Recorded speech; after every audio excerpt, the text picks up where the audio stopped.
Hello friends, स्वागत है आपका टॉप टेक एजुकेशन में। आज हम पढ़ेंगे फंक्शनल इंटरफेस। फंक्शनल इंटरफेस क्या होता है? फंक्शनल इंटरफेस जिसमें एक एब्स्ट्रैक्ट मेथड हो उसको हम फंक्शनल इंटरफेस कहते हैं।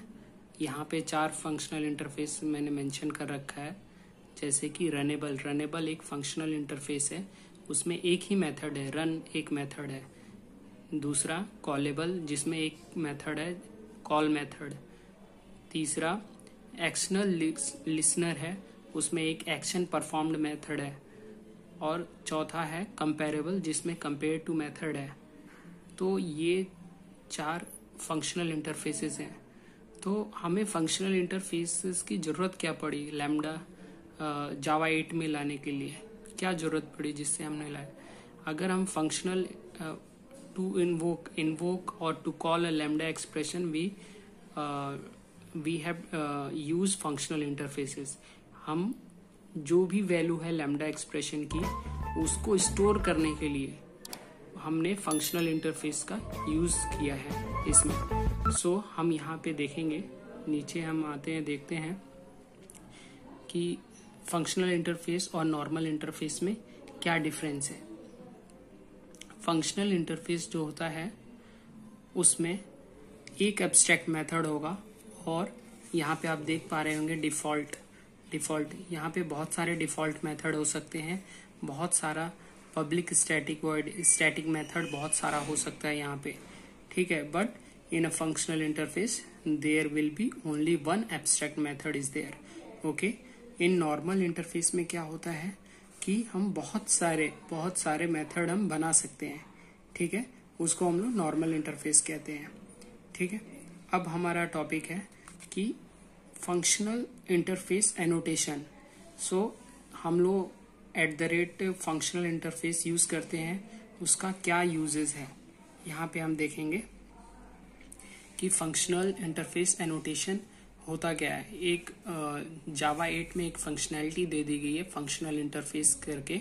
उसका ये मतलब है कि वो रिस्ट्रिक्ट करेगा कंपाइलर को कि एक से ज्यादा अगर एब्स्ट्रैक्ट मेथड कोई ऐड करना चाहता है उस क्लास में तो वो नहीं हो पाएगा। उसको कंपाइलर एरर देगा, compiler error by saying like method overriding abstract method. After that it will going to mention the class name of interface name of that class. Suppose here is the functional interface annotation I have mentioned. उसके बाद interface हमने use किया, interface का नाम, उसके बाद एक हमने एब्स्ट्रैक्ट मेथड हमने यूज किया है, ठीक है। एक एब्स्ट्रैक्ट मेथड बनाया है और इसमें डिफॉल्ट मेथड जो होगा बहुत सारे हो सकते हैं, पब्लिक स्टैटिक मेथड बहुत सारे हो सकते हैं, ठीक है। तो ये फंक्शनल इंटरफेस हमने @ फंक्शनल इंटरफेस का यूज किया है। इसका मतलब कि कोई भी यूजर, अगर नया यूजर आए, अगर वो चाहता है एक और एब्स्ट्रैक्ट मेथड बनाना और इसमें एब्स्ट्रैक्ट मेथड बनाएगा तो उसको वो एरर थ्रो करेगा, वो कंपाइलर उसको ऐड करने नहीं देगा यहाँ पे, ठीक है। इसलिए हमने @ फंक्शनल इंटरफेस का यूज किया है। सेकेंड, यहाँ पे हम देखेंगे कि अगर हम ऐसा करते हैं, 2 एब्स्ट्रैक्ट मेथड को ऐड कर देते हैं, what will compiler will give the error. So here unexpected @ functional interface annotation, multiple non-overriding abstract method present in a interface, and after that interface का नाम वो मेंशन कर देगा।